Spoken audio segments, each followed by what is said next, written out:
I'm going on vacation tomorrow and there's some milk in the fridge and I have to use it up, or else it's gonna go bad because the kids aren't gonna use it up. So I'm gonna make some pancakes. And I can say without reservation that these are the fluffiest pancakes you will ever make. In fact, let me cut to a picture of the finished product. Okay, so here's what goes in. 10 ounces or 2 cups of flour. You know I weighed it. 2 eggs, a teaspoon of salt, 3 tablespoons of sugar. And you might say, Tom, I'm already gonna put that nasty fake maple syrup on it. Do I really need that much sugar? And no, you don't.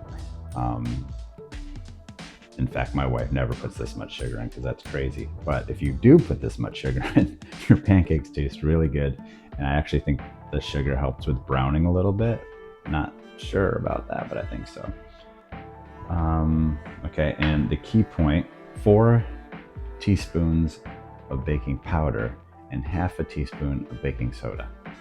And you don't want to get those backwards like I did one time, because if you get it backwards and you put 4 teaspoons of baking soda in, then your pancakes kind of have this metallic, soapy, astringent, chemical taste, and your children start spitting it out and screaming that they've been poisoned. And then every time you make pancakes, they bring up the story about how you tried to poison them. So remember, 4 teaspoons of powder and half a teaspoon of this. What else? Oh, gonna need some vegetable oil and that milk I mentioned. It's still in the fridge. So I'll put all this together. You'll see it. You'll see it in action. And if you're admiring my North Florida shirt, that's because I am a proud University of North Florida graduate, along with my wife and 2 of my kids. My other kid went to University of Florida because she's so smart. In fact, she got me this coffee mug, which I love. My daughter's pretty awesome. She likes every one of the videos I make, and she subscribes, much like you should. And he wants to make these pancakes. Because there is a trick to it, right? I'm gonna show you a special thing about these pancakes that you'll be surprised about. That's foreshadowing, or setting up tension, or something about storytelling. You won't believe the one weird trick.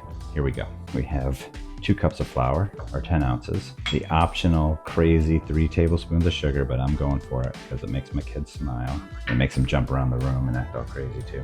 And then we put the 4 teaspoons of baking powder. Remember the poison warning. 4 teaspoons of this. Half a teaspoon of baking soda. Oh, you know what I forgot to do? I often sift the baking soda and baking powder, because if there's like a clump of it and you get a mouthful of that when you're eating your pancake, then the complaints start pouring in again. I can't believe I forgot to sift them. I forgot to sift them. So that's all mixed up. Now for the wet ingredients. So I have a cup and a half of milk, and I have 2 eggs, and to that we add a 1/4 cup of oil. And armed with my fancy whisk. Now remember earlier I said there's one weird thing you have to do, or one strange trick. Well, here's the strange trick. You add all this in, and when you stir it up, you don't stir it up so it's nice and all mixed together real thoroughly. You actually mix it up till it just comes together. So your batter is going to be lumpy. And you're like, what? Chunks of flour in my batter? That can't be right. It is right. You can even mix it to the point where there's still streaks of flour. I don't get that crazy, but I've seen it done. You see how it's lumpy and there's even like flecks of flour in there? That's actually what we want. And we're going to let that sit for 10 minutes. It's been 10 minutes or so. And you can see that our batter is still lumpy and glumpy. I have a 1/4 cup measuring cup I used to scoop. And you're like, Tom, that cannot be right. That batter is too lumpy and glumpy. I've even seen a fleck of flour in there. What sort of madness is this? YouTube, you will not believe it. Wait till you see how good these turn out. Pro hack, put that on a little plate. Reduce the mess. You can tell when they're getting ready to flip because these bubbles that pop along the side, like they leave a cavity behind. So you can take a peek. That looks pretty good. Another secret about flipping pancakes, if you don't know, is that you have to be confident and decisive. You just go underneath. And you don't flip it from here because you're gonna end up in the wall, right? You have to move over and put it back where it was. I'll do this one. So you get under it. You decisively slide the spatula under. You don't flip it into the wall. You move over 1 pancake length. Flop it down. All right, do you see how fluffy they're getting? Do you see that your concerns about their lumpiness and their lack of being mixed up are unrealized? You can't explain it, but it all works out.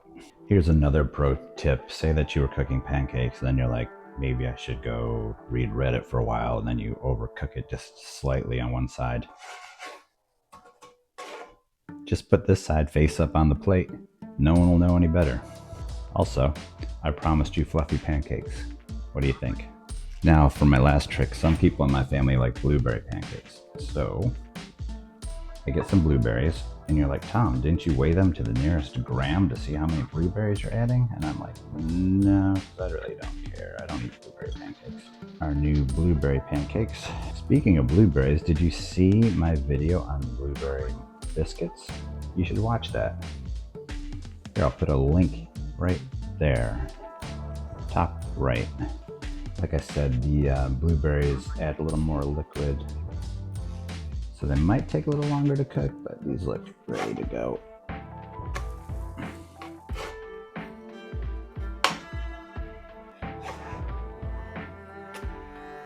Also, you can eat these plain and they're delicious.